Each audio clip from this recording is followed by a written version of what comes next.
الحمدللہ رب العالمین والصلاة والسلام علی رسولہ الکریم وعلی آلہ واصحابہ اجمعین بسم اللہ الرحمن الرحیم اللہم صلی وسلم وبارک علی النبی الامی وعلی آلہ وازواجہ واصحابہ۔ درود شریف کی برکات میں سے یہ حدیث شریف بھی ہے جس کا مفہوم یہ ہے کہ آپ صلی اللہ علیہ وسلم نے ارشاد فرمایا کہ جو بندہ اپنی زندگی میں مجھ پر کثرت سے درود شریف پڑھتا ہوگا تو اللہ تعالیٰ موت کے وقت تمام مخلوقات کو فرمائے گا کہ اس بندے کے لیے استغفار کرو اور بخشش کی دعا کرو۔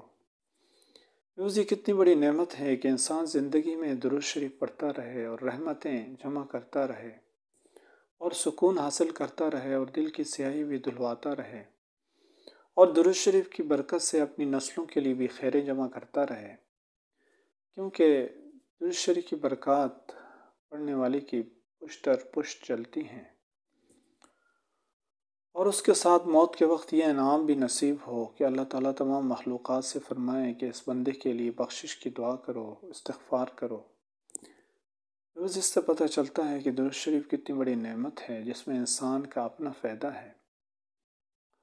اب انسان ان رحمتوں کو کتنا لوٹتا ہے، وہ کتنا جمع کرتا ہے اور کتنا اپنی طرف متوجہ کرتا ہے، یہ سب انسان کے اوپر ہے۔ اللہ تعالیٰ نے خیر عام فرما دی ہیں اور رحمتوں کے دروازے کھول دیے ہیں۔ اب یہ انسان کے اوپر ہے کہ وہ ان رحمتوں کو کتنا سمیٹتا ہے۔ اس درود شریف پڑھتے جائیں، پڑھاتے جائیں اور اس کو لکھتے جائیں اور اس کو پھیلاتے جائیں۔ اللہ تعالیٰ ہم سب کو اس کی کثرت کرنے کی توفیق عطا فرمائے اور اس کی برکت سے ہمارا خاتمہ بالخیر فرمائے۔ السلام علیکم ورحمۃ اللہ۔